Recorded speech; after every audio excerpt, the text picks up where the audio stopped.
The Washington Commanders have been finding different ways to win early this season, and they found a whole new one in a 42-14 beatdown of the Arizona Cardinals here in the desert. That and more on today's episode of Locked On Commanders.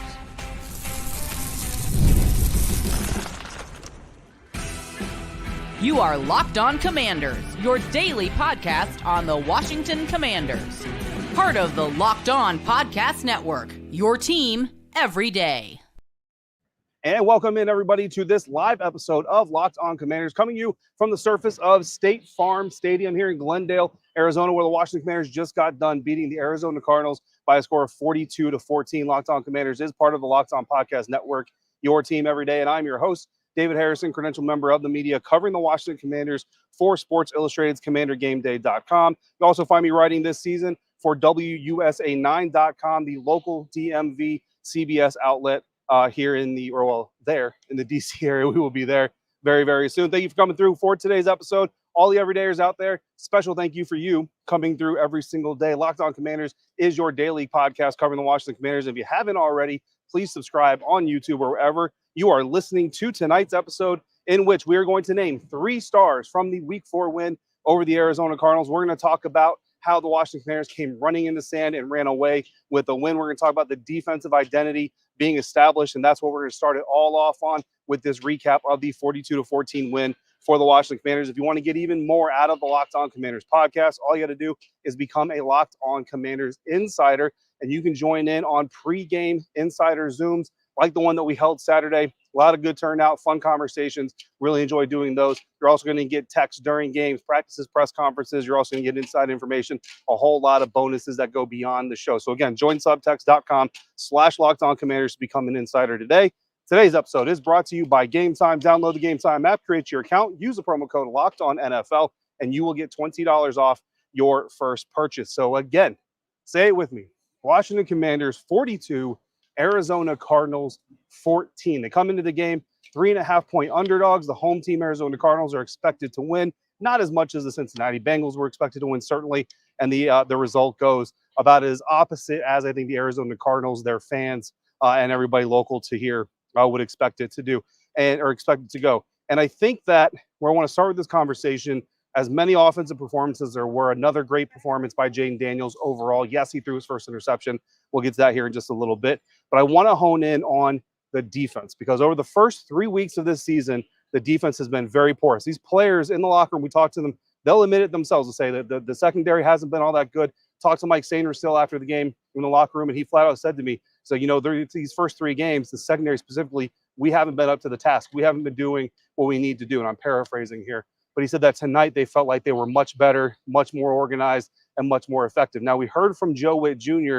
earlier this season saying they're still looking for that perfect cornerback combination for their team to determine who's going to be the regulars moving down the field or moving down the schedule. And I thought it was really interesting. Started the game with Percy Butler and Mike Sainer still as your outside corners. Benjamin St-Juste was actually in the slot. Now, that was kind of an anomaly, but basically your top 3 corners, Benjamin St-Juste, Percy Butler, a cornerback playing as a cornerback, did play as a safety as well, but Mike Sainer still on the outside. I asked Mike after the game how he felt about playing outside as much. So he loves it. So he loves competing. He loves going out there. It feels like he's getting really strong out there and certainly getting his feet under him. And it was great to see this defense just as a whole step up. So you talk about the secondary. We also got to talk about that pass rush, right? And that's the other part that Mike and I talked about too is, early on the secondary is not communicating well, but also the pass rush isn't getting home, because sometimes a pass rush getting home can hide some secondary deficiencies, whether it's a play-to-play or whether it's a personnel issue. And tonight, the Washington Commanders secondary or pass rush certainly getting home on quarterback Kyler Murray. Dorrance Armstrong, we've been talking about this week, guys. Dorrance Armstrong, I told you, if Joe Witt Jr. was being completely transparent and honest, he'd probably say Dorrance Armstrong was the most disappointing part of the first 3 games this season, because they really thought he was going to come in here and take some of the stuff he was able to do in Dallas with limited reps and really expand on that as a full-time guy here with the Washington Commanders. Hadn't been able to do that so far, but he comes up with 1.5 sacks.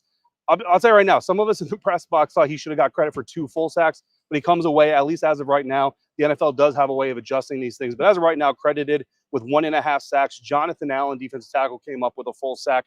Bobby Wagner had half a sack. Frankie Louvu had half a sack. Deron Payne had half a sack. And then, of course, Frankie Louvu also coming up with a critical forced fumble and fumble recovery all on the same play. The play originally was ruled that the receiver was down by contact. You could tell by the body language of the receiver that he knew he was not down by contact and that thing was going to get overturned, and it certainly did. So Frankie Louvu coming up with a forced fumble and the fumble recovery on that one. Big clutch game by him. And overall, guys, Kyler Murray, 16 for 22, 142 yards, 1 touchdown, does come away with a 104.7 quarterback rating or passer rating. But you don't look at this game and say Kyler Murray had a 100-plus passer rating type of game. On the ground, only 1 carry, 3 yards. That was his long, obviously only had the 1 carry. And then, gets sacked 4 times. So that is the epitome of understanding your team, your rival team's strength in a competition, coming out with the game plan to stop it, going out there, executing, and getting the job done. And that is what the Washington Commanders did on Sunday afternoon. So to come away with this 42-14 win. On the other side of the ball, the good guy side of the ball, Brian Robinson Jr., 21 carries, 101 yards, 4.8 yards per carry, 1 touchdown, 18 yards his long. Jeremy McNichols, 8 carries, 68 yards, 2 touchdowns along of 27. Talk about a guy stepping up.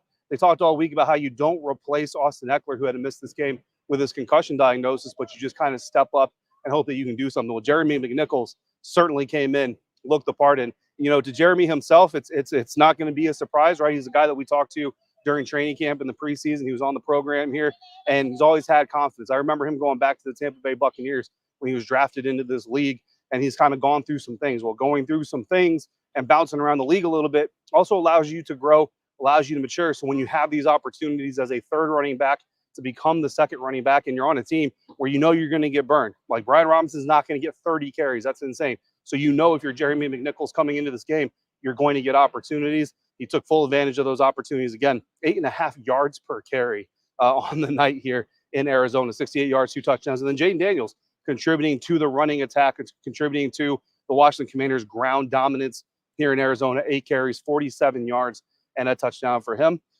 Look, if you listen to me preseason, I told you to draft Brian Robinson. I told you to draft Jaden Daniels. I got both of them on my team, and I'm sitting pretty in my money league and my game day media league as well, because Jaden Daniels not only doing some good things on the ground, but also doing some good things through the air. 4 incompletions tonight. So doubling his incompletions from a week ago.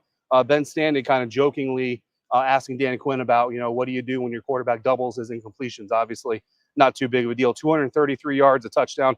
Does throw his first interception of his NFL career. In real time, we were sitting in the press box watching that play. I felt like the ball was high behind Terry McLaurin. But give a lot of credit to Arizona Cardinals cornerback Garrett Williams, I believe is his name. Sorry if I messed that up, Cardinals fans. But Garrett Williams, I believe, is the DB who comes up with the interception. Had to make an incredibly athletic, coordinated, kind of batted the ball, then caught it on the way down to the ground, secured the catch to come up with the interception. And look, if those are the kinds of interceptions that Jaden Daniels is going to throw, where they're competitive, they're deep downfield, I think he gave the Cardinals the ball here in their own end. I want to say the 19-yard line. Don't quote me on that, but it certainly was in this end of the field. So it's not like it put them in scoring position automatically. And the DB had to make a pretty impressive catch in order to come up with it in the first place. So those are going to be the types of interceptions Jaden Daniels is going to throw in his NFL career. I think we're going to be all right with that. Jaden asked about it after the game.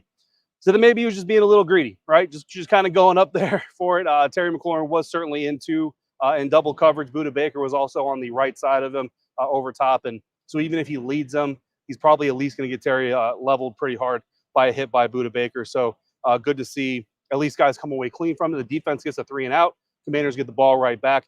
Complimentary football happening with the Washington Commanders here on the surface of State Farm Stadium. And on the surface of State Farm Stadium, we have got more to discuss here on this live episode of Locked On Commanders. So don't go away. We're going to dive into our must-dos. How did they do in the must-dos? And we've got 3 stars of the game coming up next on today's episode of Locked On Commanders, part of the Locked On Podcast Network, your team every day. And we're doing that here thanks to our friends over at Game Time. And Game Time has a new feature called Game Time Picks that makes getting tickets for your favorite live events even easier than ever. Game Time Picks filters out the fluff to show you only incredible deals on great seats so you don't have to waste time searching through thousands of ticket options.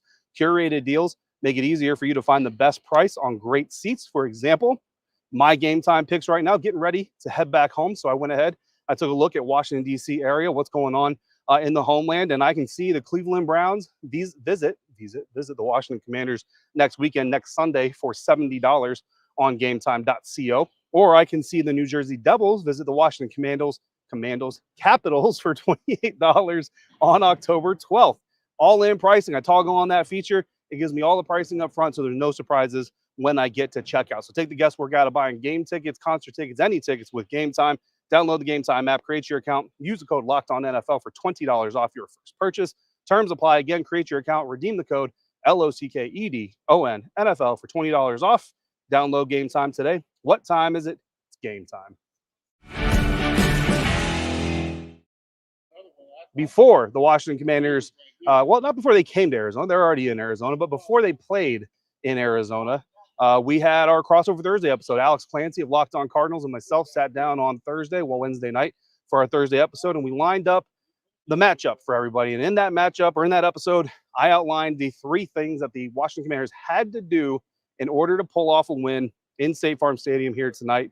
And I would say that they did all of those things pretty darn well. So number one, the first things first was contain Kyler Murray. So again, Kyler Murray, again, one of the most electric, one of the most dangerous quarterbacks in the National Football League. But I did mention coming into the week, watching the Arizona Cardinals game film, watching what they were able to do in the weeks past, the Kyler has not necessarily looked super accurate as a passer here for the Arizona Cardinals. A lot of passes, and especially in the intermediate part of the field, coming up really high, making guys like Trey McBride, Marvin Harrison Jr., all those guys have to go up and get the ball unnecessarily, right? These are passes that typically you would see a quarterback want to put on the numbers or in their face mask, in their stomach, wherever, but you don't want to make your guy go up unnecessarily, leave his feet, because anytime a receiver leaves his feet, it opens up the opportunity for disaster to strike. And I'd seen a lot of that relative to what you would expect normally from any NFL quarterback, but especially Kyler Murray. And certainly that habit showed itself on this field here on Sunday afternoon, a little bit more than Kyler is going to want it to. And certainly that played a role. Specifically, there was a 3rd down and long where the Arizona Cardinals actually had the route open. They had the receiver there. They had the yards they needed for the first down. Kyler Murray overthrows his man. They end up punting, giving the ball back to the Washington Commanders. Now, in the grand scheme of things, even if they continue that drive, get a field goal, maybe get a touchdown, maybe it's 42-21. But early on in the game, certainly keeps the momentum going the right direction for the burgundy and gold. So you like to see those kinds of things. So taking advantage of the opportunity when players and teams kind of hurt themselves a little bit, even though Kyler Murray, he himself, it wasn't a pressure situation. It wasn't a tip pass. It was he himself just not making the right pass or putting the ball in the right trajectory. You got to take advantage of those things. The Washington Commanders get the ball. They go down the field. And they continue scoring again to the tune of 42 points on the night. In total, though, Kyler Murray, 16 for 22, 142 yards passing, 1 touchdown, 104.7 passer rating, and running 1 time for a 3-yard gain. He did find Marvin Harrison 5 times on 6 targets, but all those 5 targets or 5 receptions only went for 45 yards. There was the 1 touchdown. That was a 19-yard gain. So you take the 19 off the 45, you're left with 36. So 4 catches for 36 yards. What is that? About 9 yards per catch. That is 9 yards per catch actually on the dot, and you can live with that. If your opponent's number 1 receiver is catching passes for 9 yards per gain for most of the game, you're going to be okay with that. The Washington Commanders certainly okay with that. Come out of here again with the win. So, did they contain Kyler Murray? I'd say they contained Kyler Murray pretty darn good. Again, 4 sacks as well. Watching the defense pass rush, not a lot of rushing past the quarterback. Not a losing that outside contain. Anytime you see Kyler Murray have to step up in the pocket, that shows you that your pass rushers, your defensive ends, your outside linebackers are maintaining that pocket. It's really difficult to tell a guy, go out there full speed, go out there full aggression, go out there trying to dominate the guy across from you. But when you do it, make sure you're only going 5 to 7 yards into the backfield in the line of scrimmage. It's only 21 feet. That's really not that far. If you look behind me, 5 to 7 yards, I mean, it's not that small. Or that big of an area to go, and you're going full speed. So it's really difficult to ask these guys, pass rush as hard as you can, go as difficult as you can, or go as strong as you can, but make sure you only do it for 21 feet. Because if you go past 21 feet, we might get gashed by this quarterback. Early on, it looked like that might actually happen a couple times early on, but they hunkered down. The discipline got better. They got in there, got pressure, and were able to wrap them up. Dorrance Armstrong probably had one of the hardest sacks, hit-wise, to opposing quarterback I've ever seen in person on Kyler Murray tonight. So certainly doing the job, keeping Kyler Murray from taking over this game. The other side of that kind of goes hand in hand. Be more physical than this Arizona Cardinals team. And I told you guys watching this team, wasn't a whole lot of physicality necessarily. Sorry about that. There wasn't a whole lot of physicality necessarily from across the team, right? But there was one main source of physicality, that this Washington Commanders team had to be able to stand up to, and that was running back James Conner. Now, on the night, he actually has a pretty good day. 18 carries, 104 yards, 5.8 yards per carry, 1 touchdown, 20 yards was his long. So, honestly, James Conner ate against the Washington Commanders defense. And we kind of said, like, that's probably part of this. However, what did we say in the week leading up to it? There's 2 ways to get the Arizona Cardinals to stop leaning on James Conner and that physicality. 1, stop James Conner. They didn't do that, okay? 2, take a lead. They did that, and that is where you take James Conner out of this game. It was really kind of weird, and I think if you're a Cardinals fan, which most of you watching certainly are not, if not all of you watching are not, you're probably not confused by it, but just from a football mind standpoint, early in the game, I didn't track the entire game, but I did track early. It was about 6 drives through. The Arizona Cardinals had 2 or 3 scoring opportunities. Didn't necessarily score on all of them, but had 2 or 3 scoring opportunities and had 2 or 3 3-and-outs. And I kind of noticed the scoring opportunity, or at least the drives that got into Washington territory, heavily featured James Conner. The 3-and-out possessions did not feature James Conner. So to me, it kind of seems logical that if you're the Arizona Cardinals, you want to lean on James Conner. Now, the problem there is you can't just give the dude 30 carries, right? He gets 18 touches. He ends up with a catch as well. So 19 touches, 18 carries, 1 catch, 19 touches overall. So the dude definitely got some work here on Sunday. So I don't know how much more you can really try to lean on him, but it was just interesting to me that when this team doesn't lean on James Conner or can't lean on James Conner, they lose that battle. Why? Because they're being out physical by the Washington Commanders defense, and then the offense. Guys, his tight ends are making, not just on offense, but also on special teams. Shout out to Ben Sinnott. Shout out to Colson Yankoff, who had 2 really great special teams plays on this field here, really leveled some Arizona Cardinals return specialists. But then also in the offense, that first drive of the game, the entire time the Washington Commanders were on the field, their first drive, they were in 12 personnel the entire time. 1 running back, 2 tight ends. I asked Dan Quinn about using that 12 personnel package, especially in the early part of the game, as much as they did. And I said, was that something that you guys just knew you could be good at and wanted to do? Or was that something you scouted out against this Arizona Cardinals defense? It's a little bit of both. And it makes me happy because we all love being right? So it makes me happy to know that we went through this week and we here on the program discuss those exact strengths and vulnerabilities between the Washington Commanders and the Arizona Cardinals. Talked to Andrew Wiley, talked to Tyler Biotish in the locker room after the game. And I'll tell you what, those guys tired as dogs, but super pumped, super proud to be such an integral part of getting their team this win this weekend. Andrew Wiley specifically said, look, dude, I will be this tired every single weekend if it means we're running the ball well, and getting wins. And surely you all will never get tired of seeing the Washington Commanders run as much as they did last week and this week. And not as much last week, actually, but as much as they did this week. And then finally, don't let the return to Arizona get in the way. Cliff Kingsbury and his, pregame press conference during the week kind of played down the impact of returning to Arizona. Jaden Daniels kind of played down the impact of returning to Arizona, where he started his collegiate career, and specifically Arizona State, where he started his collegiate career, go Sun Devils, and also practiced this week. But after the game, Dan Quinn was asked, did Cliff Kingsbury get a game ball? And he said, absolutely. Got the very first game ball. In fact, there will be other game balls, but Dan Quinn certainly giving Cliff Kingsbury one of those game balls, which I think is certainly well-deserved. And I don't want to call it a concern, right? But I think sometimes you see former coaches or former players come to old stomping grounds. And certainly Jaden Daniels never played with the Arizona Cardinals, right? But you see Cliff Kingsbury come back here and you kind of wonder, is this going to be a situation where maybe he tries to get too fancy, tries to get too creative, and maybe dial up some double reverse passes that haven't worked in the past, or maybe dial up a flea flicker, or maybe dial up a hook and ladder that we saw the Detroit Lions execute against the Arizona Cardinals. But Cliff didn't do any of that. Now, it doesn't mean there wasn't a little bit of trickeration here or there, misdirection, all those things, because that's just part of his offense. But largely what we saw on Sunday was what we've seen all year long, which is the Cliff Kingsbury offense. He's going to pound you into submission if he can, and he's going to take shots when he wants to or when he feels like the opportunity is there. And that's what the Washington Commanders did against the Arizona Cardinals. So as much as the game mattered, as much as the game meant, Jaden even admitted it was kind of weird being back, and it certainly was kind of impactful for him as well. It means a lot to these guys. They're never going to say it on the record. We got it.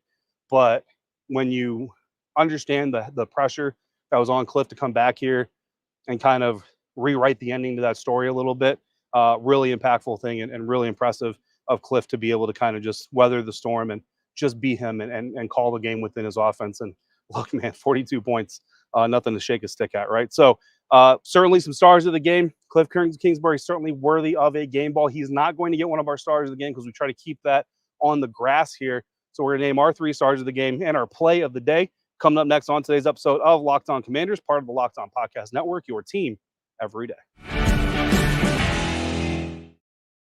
And we're doing that thanks to our friends over at FanDuel. NFL fans, you start this season off big, getting a big return from FanDuel, America's #1 sportsbook, because when you're watching sports and you're in the middle of a game, you can check out the latest stats, you can view the play-by-play updates, and you can get so much more on the same page that you place your bets.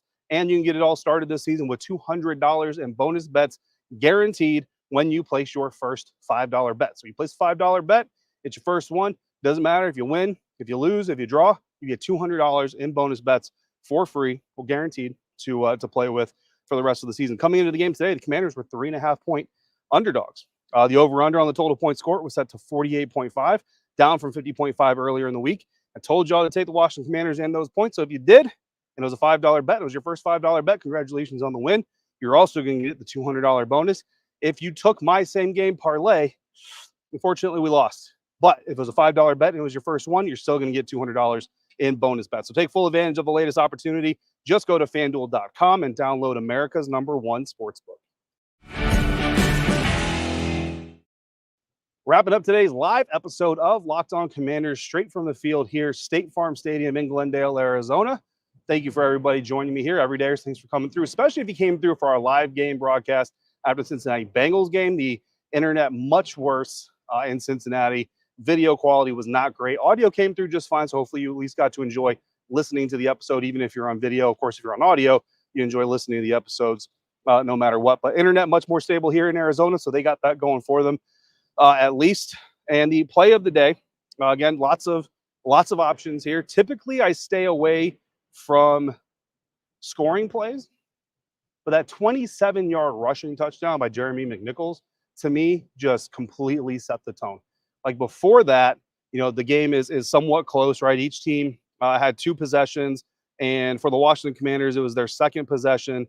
The Arizona Cardinals started the game with the ball. They end up finding Kyler Murray, Marvin Harrison, 2-yard touchdown pass, and all those things. And you're kind of thinking like, oh man, like the Cardinals are kind of getting their good stuff going. Like James Conner did well in that first drive. Kyler looked good. Marvin Harrison got free for a touchdown. You're like, oh, this is exactly what you don't want. Washington Commanders get the ball, go right down the field. Brian Robinson punches it in from 6 yards out. Then the Cardinals get back on the field. The Washington Commanders force them off the field, which is beautiful. And you're just looking at it, you're saying, man, the Washington Commanders, like, this is your opportunity. You got the ball second, get those points on the board, take the lead, put the pressure on the Arizona Cardinals. And they did that with the Jeremy McNichols 27-yard touchdown run around the left side of the field. Took that 14-7 lead. Ended up with a 17-7 lead by halftime. And as you know, turns out that's all the points they needed.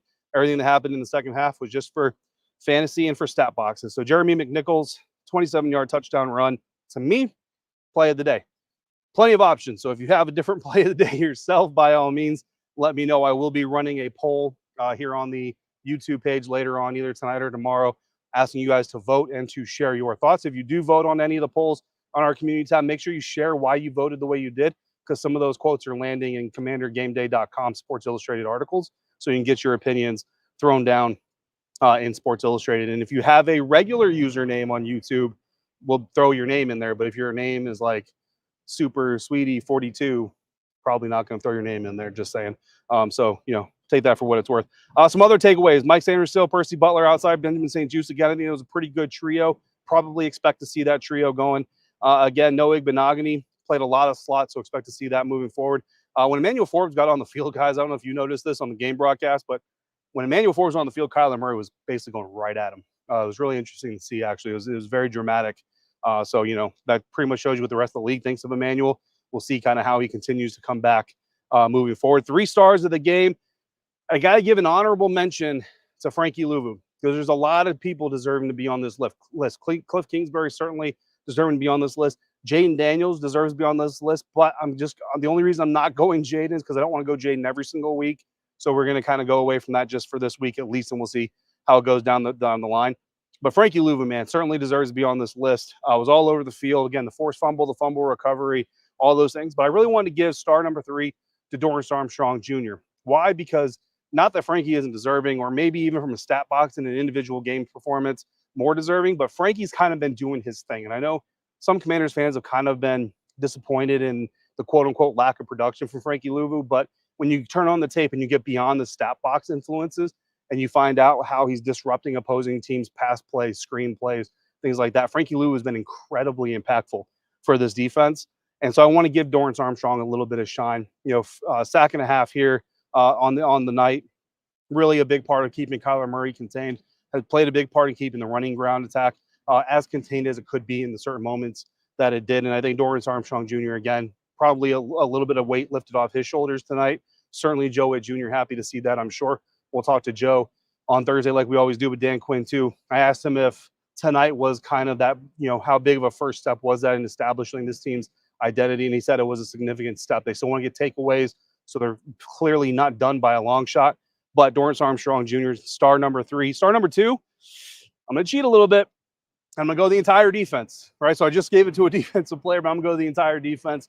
14 points. I know it's the Arizona Cardinals, and they're not necessarily viewed as like the greatest team in the NFL, but ask the Los Angeles Rams. This team can put points on you if you don't play sound defense against them, and this defense played as soundly as we've seen them play in a long, long time. Arguably the most well-rounded 3-phase win I have ever witnessed from the Washington Commanders in person. And then star number 1, Jeremy McNichols, stepping up to replace, even though the team kept saying you can't replace him, but stepping up to play in place of, I guess we'll put it that way, Austin Eckler. 8 carries, 68 yards, 8.5-yard average, 2 touchdowns. Also came up with a catch for 6 yards. Jeremy McNichols, man, took the opportunity to kind of shake his hand in the locker room. He's a consummate pro. He's a veteran. He's been around for a minute. So he's like, it's just another game. All that stuff. Come on, Jeremy. Who you lying to, buddy? It's not just another game. So congrats out there to Jeremy McNichols. Really happy for him being able to put together the performance. He was happy for all the Washington Commanders fans out there. Your team is 3-1, first place in the NFC East. And we go back to our preseason projections, right? I told you probably 2-6 against the 8 playoff teams that they face this year. So far, they're 0-1. 1-1 against the teams from 2023 that had winning records but didn't make the postseason. So far, they're 1-0. And then you want to go at least 4-3 against the teams that last year had losing records. They are 2-0. So this team right now, very well on track to eclipse that 6.5 over-under win projection from before the season. But they're looking like a team that may expand on that, maybe hit the 8, 9, dare we say 10-win mark. Getting a little too far ahead of ourselves. We got the Cleveland Browns coming to Maryland rather, next weekend, back home for the Washington Commanders. And look, the schedule looks nice running up ahead. Cleveland Browns visiting next week, and then it's a road game to Baltimore, which is not really a road game, but it is a road game. You got a home game again against the Chicago Bears, home game against the Carolina Panthers, and then you've got trips to New York, you got trips to Philadelphia. Like, everything is really kind of closely confined over the next month and a half. That's a real big benefit for the Washington Commanders, and for a team that's rolling the way that they are, not having to deal with a bunch of travel in between these games coming up could play a really big part. So get excited. Don't start booking your playoff tickets yet, but get excited. Certainly enjoy the Victory Monday while you can. We had Victory Tuesday last week, Victory Monday coming up this week, and we will have more content for you throughout the week here on Locked On Commanders. Until then, if you've got questions or comments, just shoot me a text message. Go to joinsubtext.com/LockedOnCommanders to do that today. Thank you for making Locked On Commanders your first listen of the day, today and every day. Next up, check out the Locked On NFL podcast. The Locked On NFL podcast is all new, and it's twice per day, once in the morning, once in the afternoon. Thanks for coming through to Locked On Commanders, making this your first listen every day. Thanks for coming through every single day. Until we speak again, if you're out and about, please be safe, be kind, travel safe, and I will see you next time for another episode of Locked On Commanders, part of the Locked On Podcast Network, your team every day.